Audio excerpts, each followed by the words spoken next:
বন্ধুরা দেখুন, একটা বিদেশি কুকুর, জার্মান শেফার্ড নাকি জানি না, কুকুরটা রাস্তায় দেখতে পাচ্ছি। তা আমার বন্ধু নেয়ামতকে বললাম, নেয়ামত কুকুরটা নিয়ে যাই।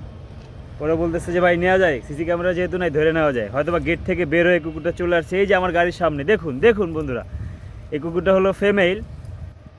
আর ওই পাশে আরেকটা কুকুর আছে, এইটা হলো এই পাশে, আমার গাড়ির এই পাশে। আমি ক্যামেরাটা যদি এই দিকে ঘুরাই নিয়ে আসি, এই যে নেয়ামত দাঁড়ায় আছে, এই পাশে আরেকটা কুকুর আছে। দেখুন বন্ধুরা, কত সুন্দর বিদেশি কুকুর। হয়তো বা কেউ পালে, কিন্তু কুকুরটা ছুটে গেছে, যার কারণে এইখানে চলে আসছে।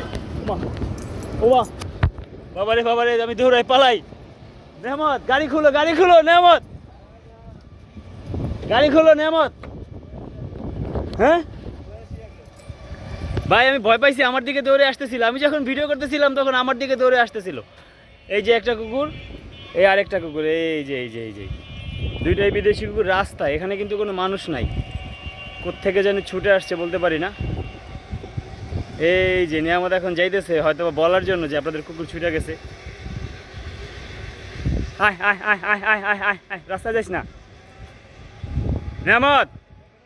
হ্যাঁ এখানেই সম্ভবত, বলো তো, অ্যাক্সিডেন্ট করে মারা যাবে তো। এগুলো তো ওইভাবে বাইরে সারভাইভ করতে পারে না, বাইরে সারভাইভ করতে পারে না তো, অ্যাক্সিডেন্ট করে মারা যাবে অথবা কেউ ধরে নিয়ে যাবে। নেয়ামত তোমার কথা শুনতেছে, তোমার পিছনে পিছনে যাইতেছে।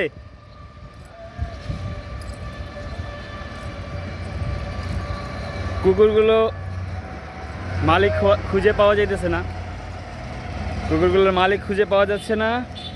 আমি তো রীতিমতো ভয় পেয়ে গেছিলাম যখন আমার দিকে আসতেছিল। এই যে দেখেন দেখেন,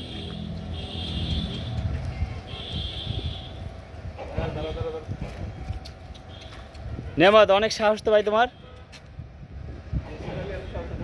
হুম।